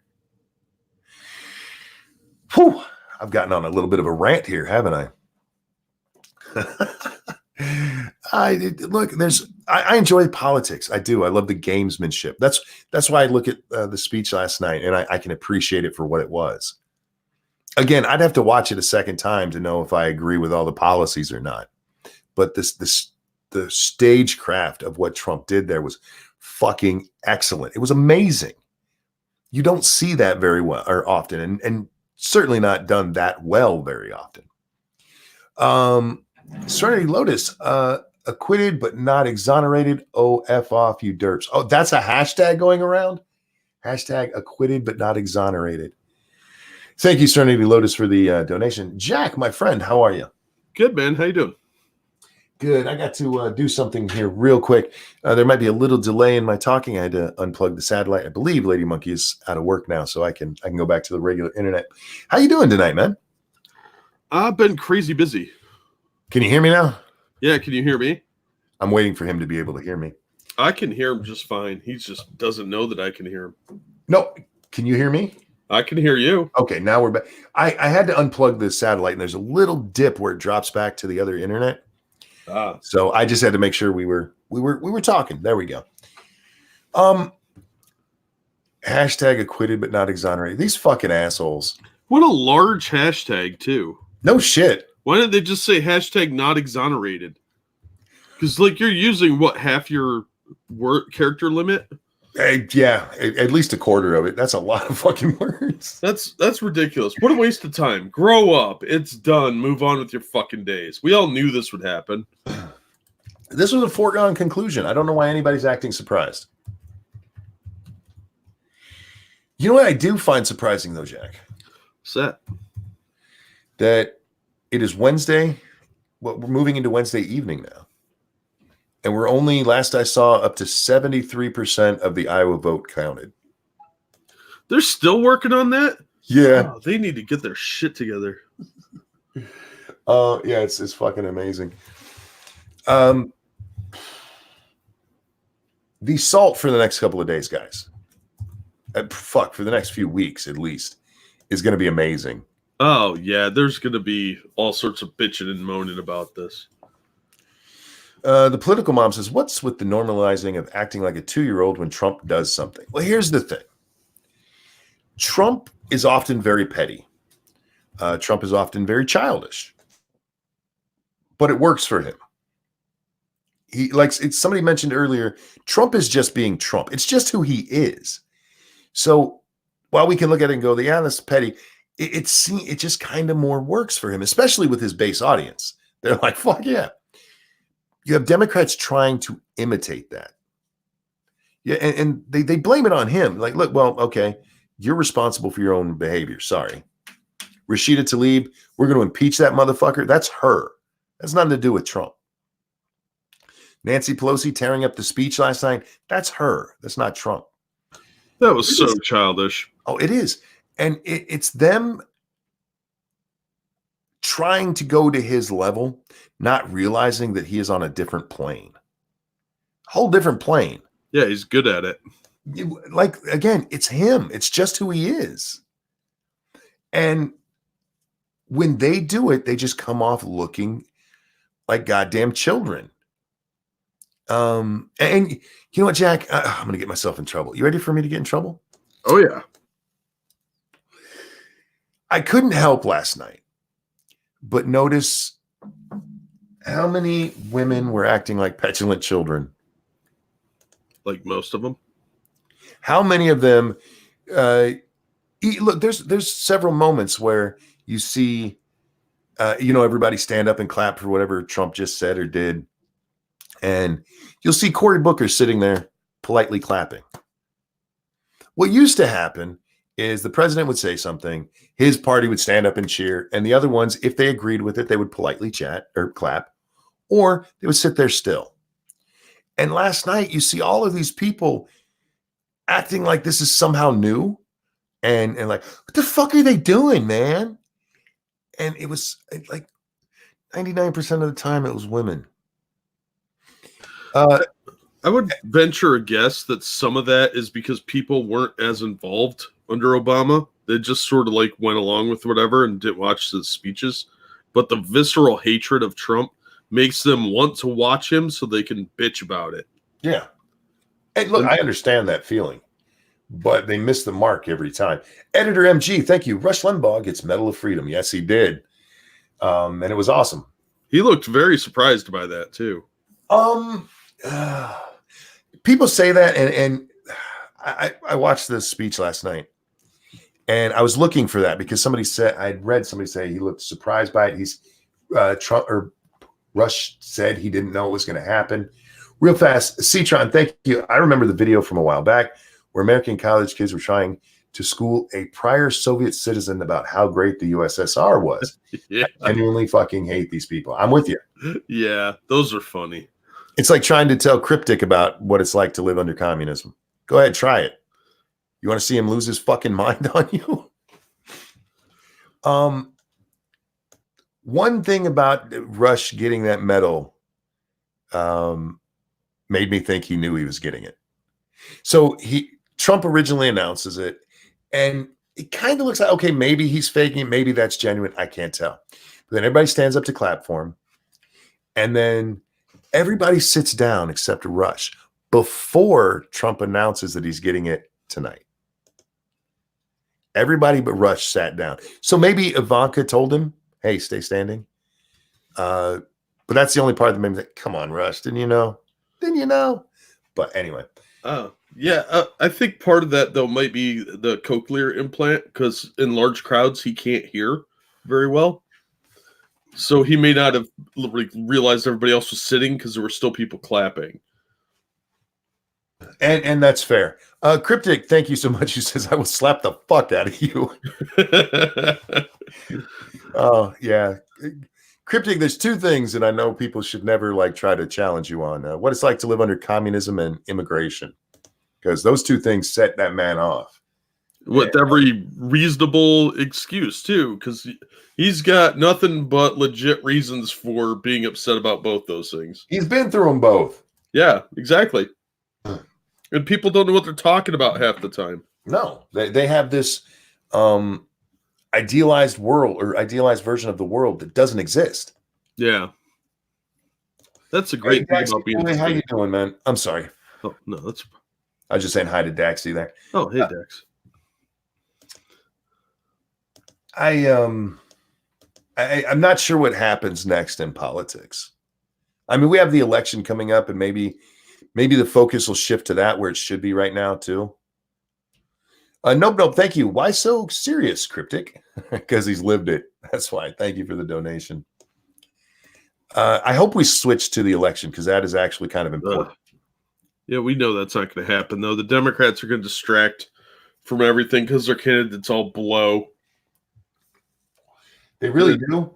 And I wonder how they feel. Look, we know they don't want Bernie as the main guy. And I don't think that's necessarily ideological. I think like you, Jack, I think they really prefer Warren. Mm-hmm. But they don't think she has a chance because she's a lying twat. She's made too many, they're not gaffes, they're flat out lies. Yeah. Important lies. That are really egregious. Yeah, a little bit. But yeah, I think they're going to restart this impeachment thing because they already talked about subpoenaing Bolton to testify. They're going to have another show trial in the House. Whether it goes anywhere or not's irrelevant. It's about getting the news, and you know that CNN will be masturbating to get to that. This is one of those places where I hope Nancy's political know-how kicks in. This was their shot, and she should have never taken it. But I said this at the beginning. Even before she announced the inquiry, Nancy, you have one shot at this. Otherwise, you have to find something like really bad. You can't go back to this one because this one's already been settled. It will be interesting for that to see if they try with the exact same argument to take this to the Supreme Court to see if double jeopardy applies. I think they'll go for a different charge, though. Maybe. They're going to try and get him on some technical bullshit and some procedural thing. And I could see them doing that because Nancy seems to have lost any political acumen she has. She's just lost touch with everything. The shredding the speech in front of everyone like that, even that even pissed off some Democrats. So I think that was bad form and it made her look really bad. Sticks, Hex, and Hammer said it first. Prove it. I've been saying it for shit since the Russia investigation. Random American, did you hear Tim Pool's take on the clapping thing? No. I don't watch Tim Pool that often. Usually only if you guys tell me to. And then I'll go check out something he said. I have very limited watch time, and I find Tim kind of boring and repetitive. He smacks his lips all the fucking time. Buy a fucking pop filter. He's the way he does his videos. He should be scripted. He really should be scripted. Yeah. Torquay Alert says, I was joking, Monkey. I'm telling you, I said it first. I will not let that be taken away from me. No, anybody who pays attention to politics should have known. You get one chance at this. They can keep trying to go back to that well. And you know, their base, it's good for their base. It is, because these people, they hate Trump as much as the folks in office do. It's not good for the independents, and that's where you win and lose elections. Because even somebody who's like, okay, Trump deserved this, but he got away with it. If you keep trying to go after him on that, you're just going to look petty. And, you know, they can call Bolton. I'm wondering if they call Bolton, because you mentioned that, Jack. Bolton's book right now is not allowed to be released. It's being held up by the government because there are certain things that he's not allowed to talk about. Classified things, confidential things that by government, having worked in the government, there's things that you go through and do, you're not allowed to talk about when you come out. It's the law. So if they get him up there to testify, I'm wondering if it'll have to be behind closed doors so we wouldn't see it anyway. Probably. Or if they would try to do this in public and get blocked by the president or end up in trouble. These are people who won't let you even say the whistleblower's name, which, by the way, is not illegal in any manner. saying his name is not illegal. There's no right to privacy when you become a whistleblower. It's not like nobody can ever know your name. That's why we have the whistleblower protections. You can't be punished in your job for what you did. That's what whistleblower protections are. It's not that nobody can know you were them. Now, it's okay to try to keep it secret. I don't have a problem with that. But once it comes out, come on, man. And especially in something like this, where it may have been a complete partisan witch hunt. I said may have been in air quotes. No, this is just the deep state protecting their own so they can do this sort of shit again to less famous people. They pull this shit on a regular civilian, they're going to get screwed. Yeah. No civilian can put up with this and fight it. I would, when I look at this whole thing and the way it's been handled and everything going on, I keep going back to what Schumer said. Schumer twice warned Donald Trump not to fuck with the intelligence agencies because they have 6 ways to Sunday to screw you. He said that on national television. And then you look at what happened here. Like, a CIA analyst who should have had no information on this call whatsoever gets a hold of information on this call, gets in touch with Adam Schiff's office.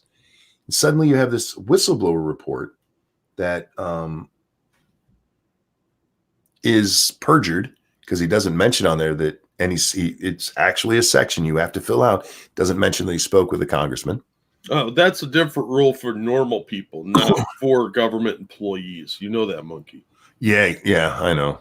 Shroom said to tell you to check Twitter. Pelosi pro-ripped the speech. I think they meant pre-ripped the speech. I think somebody else in chat had mentioned it. I'll check it out in a second. Yeah. Serenity says Schumer's an idiot. He is, but is he wrong when he said that? Is he wrong to say that secretive agencies that can listen to you? I let you know, they got the FISA courts. Do you think for a moment that they only tap things like that? No. If you can go through we know they don't. Court, yeah, if you could go through a secret court, you could do whatever you want because no one knows to stop you. Yeah, we know they don't abide by that because, well, we've seen it before. Yeah, they've gotten busted before, and nobody cares. Nobody's going to do anything about it. Oh, it's a picture of Nancy Pelosi sitting, and you can see papers, and it looks like there's a couple little rips in them. Here's what they're talking about with the pre-rip. Whoa. I hate when it does that. Sorry, guys. That is not something I can control. There we go. There's a couple of little rips right there. Oh, yeah. And if you look over here, there's a rip right there. Yeah, well, I mean, she's pretty old. She probably has to. Well, the funny part about that is that they asked her why she did it, and her response was it was the courteous thing to do. It was more courteous than the other option. Like, what was the other option, Nancy? She's going to pee on it in front of everyone. She's going to pull a carton and get up on the desk and shit on it. Oh, God.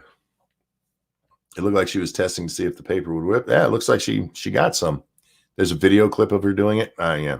Like I said, I'm not surprised by that. Like I said, they cannot out Trump, and they keep trying. Why? Why in the fuck do you keep trying?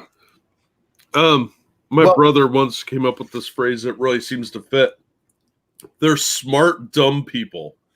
They don't know they're dumb. They think they're very, very smart, but they're just smarter than dumb people around them. Well, the real problem right now is they don't have anything else to go against Trump on. They really don't. Clinton told us it's the economy, stupid. And not only is the economy strong, but the economy is strong for minorities, something that Trump keeps pushing out there so much. Highest unemployment rate of Asians, Hispanics, and Blacks in history, at least as long as we've been keeping records. The history of that is we've been keeping specific unemployment numbers on Asians since 2000 and Blacks and Hispanics since the late 70s. I don't know the exact date. I'm going by CNN's numbers here. So at least in the last 40 fucking years, almost 50 years, black unemployment rate, the lowest it's ever been. How do you go up there as a Democrat and tell black people Trump is hurting you with that number? You can't. So what you have to do is get something else. You have to go try to out Trump, and you're not going to do it. No. Hillary had the best chance. Actually, the Democrats, their best chance to beat Trump was in 2016. They chose Hillary, who had no chance, but she had the best chance because at that point, Donald Trump didn't have a record to run on. Now he does. And the record, I saw something last night, Jack. That article I told you about, and I talked about it with Scribe a little bit earlier on this show. That CNN guy, not a Trump fan. He just thinks, this is a brilliant speech. If this is what Trump's going to bring, then he's just showing he's bringing it. But he says the Democrats need to go in there and fight on. He said if the Democrats fight on policy and facts, they'll win. I'm like, yeah, let's go with that. Are you sure? Because they seem to be afraid of that right now. They seem really afraid of that, and they should be. Because, Trump has fulfilled a ton of his campaign promises. He hasn't got the wall built completely, but he has been fighting for it. He's not the emperor. He can't just go build that wall. Well, I think that's actually what they're upset about is he's actually doing what he said he was going to do. They're not used to that. Faithless says, yes, they can. They just lie, bold as can be. You say that, but it only works with their base. And you know what? In a congressional election, that might work. On the presidential stage, it doesn't. It doesn't because Trump has the numbers. Trump has the facts this time. It's not make America great again. It's keep America great. And so it's not exactly the same thing. He has the employment records. He has the. I love that he pointed out how many judges were confirmed, because that was something the Democrats themselves were complaining about under Obama. Obama can't get his judges passed. Well, we got judges passed now. How do you like them apples? Didn't AOC complain about Trump keeping his promises? Yeah, several Democrats have tried pulling that with the wall, especially. He didn't give you the wall like he said he would. Did you guys vote for it? Because if not, then you need to shut the fuck up. If the Ninth Circuit quit overstepping and obstructing, there'd be a lot more work completed on the border perimeter. Yeah, there would. If Congress would give the money. Now, Trump didn't push the wall as hard as he should have in the first 2 years when he had a Republican Congress. He really should have pushed it a lot harder there. And if you want to make that argument, that's fine. But now it's being held up by the Democrats. That's in their lap. I don't know if that was a political move, because I think Donald Trump knows he needs to get that wall built. But I think it worked out well for him. If they try to pull, he hasn't built the wall, he can go, they won't approve it. I am not King Obama. Even Mexico is clearing up illegal Hondurans for Trump. Yeah, he's even got the Mexicans working on it. Look, do you guys remember when he said he was tearing up NAFTA? And liberals and the press same thing, but they lost their shit. There's no way the Mexicans and Canadians are going to work with us. And the Mexican president was like, whatever you need, Mr. President. Yeah, because he threatened to sanction them, and they can't afford that. Their economy is too fragile. And even Trudeau's like, yeah, we're not going to do that. And that lasted for like 2 weeks. And he's like, whatever you need, Mr. President. Yeah, it was fucking funny. It worked out way. And it was great watching Trump last night take credit for US MCA or USAMC or whatever the fuck that stupid thing's called.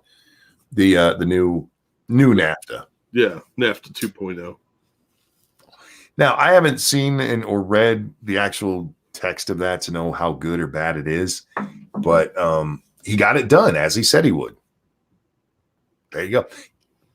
Every fucking time he gets it done, like he said he would. The only real holdup has been getting troops out of Afghanistan and Iraq, which again, last night, I'm committed to get him out. He mentioned it. I'm glad to hear him mention it. Now do it, Mr. President. And the border wall. Now, when it comes to the troops, that is up to him. He needs to get that done. When it comes to the wall, I'm sorry, that's Congress. Yeah. Well, withdrawing the troops, he doesn't want to tell the enemy when we're leaving, because that just, you're getting shot on the way out the door kind of thing. Pincalo says, I'll be honest, this USMCA thing is kicking my ass. I'm down 60% from last year. It's brutal. It's hard to make bills some weeks. I'm sorry to hear that. I am. Yeah, that sucks, man. But I know people because of NAFTA who still don't have jobs.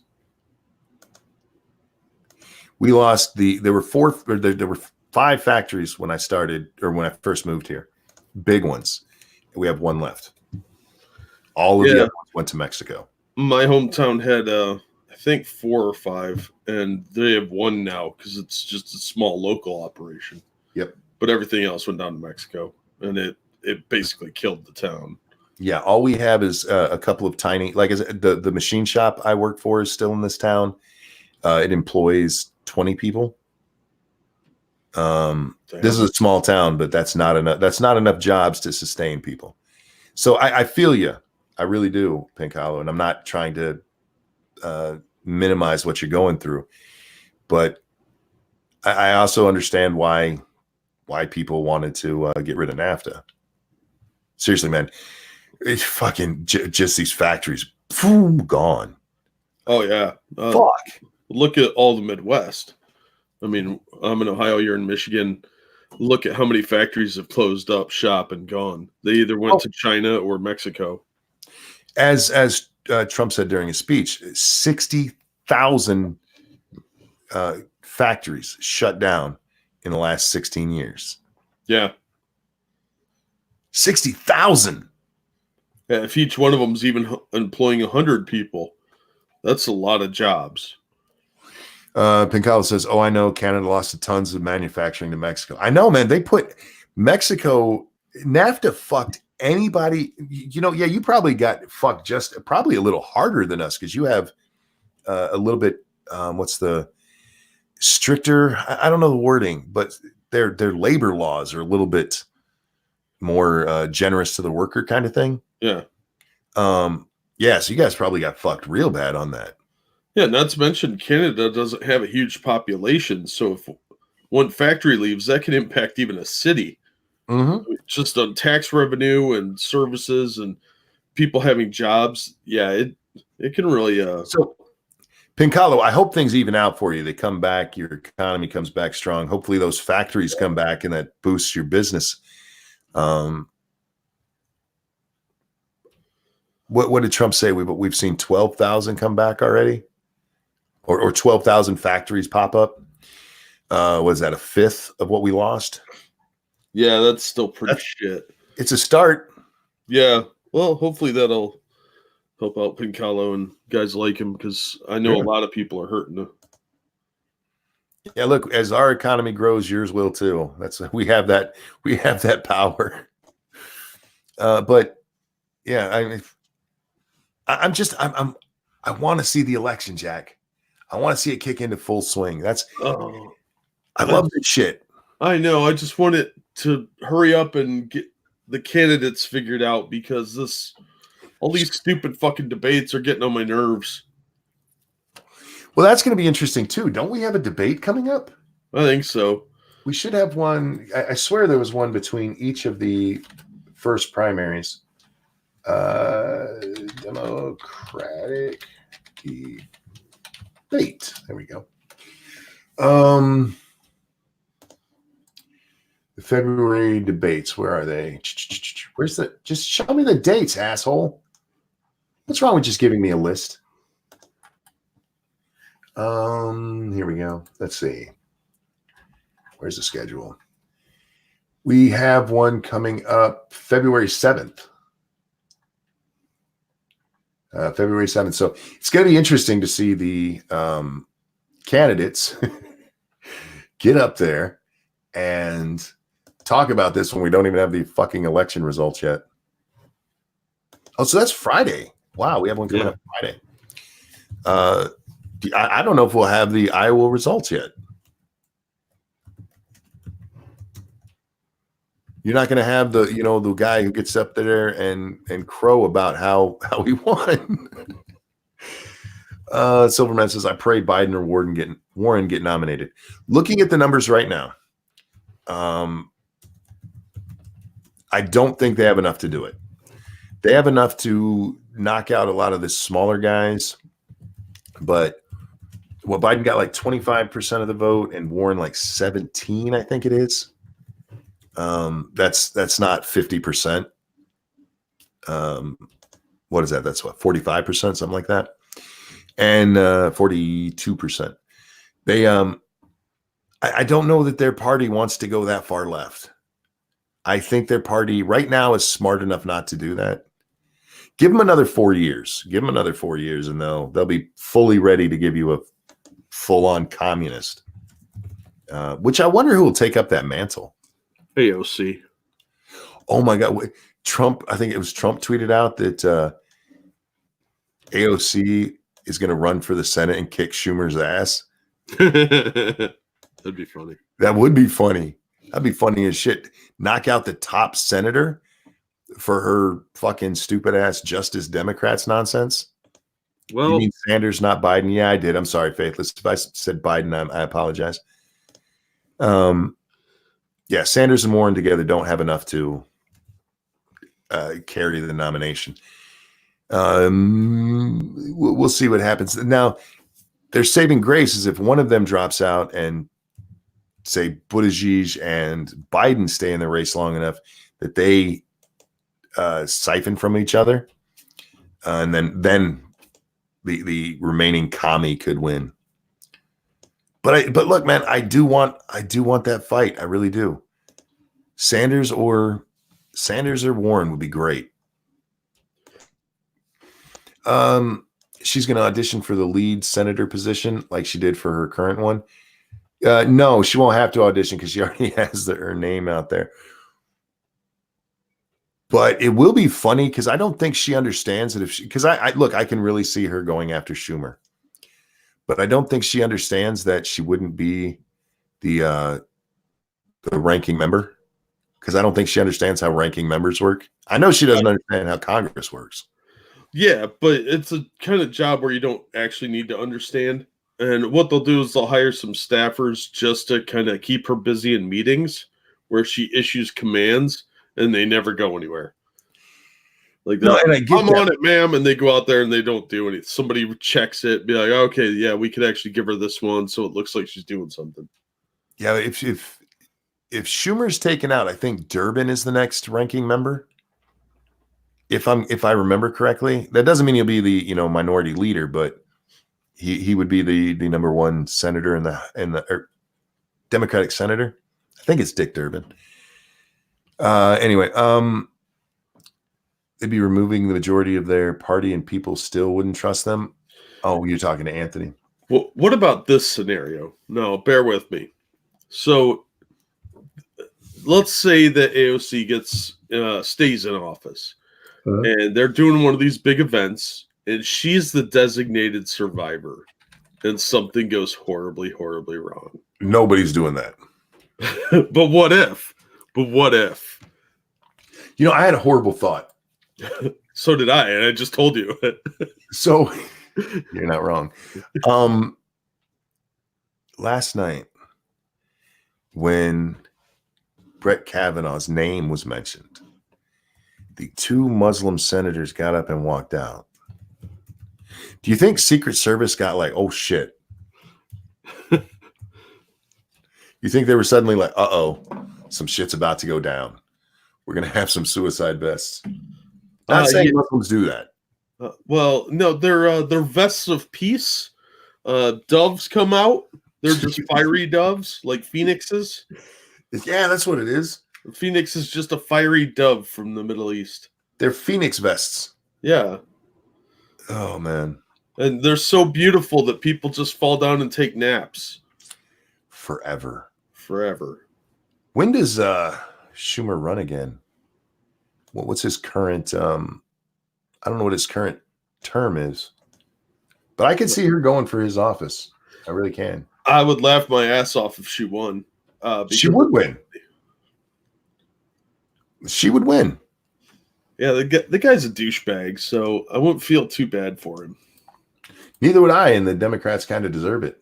Yeah. What is this? Foxy said to check this. Breaking from their press office.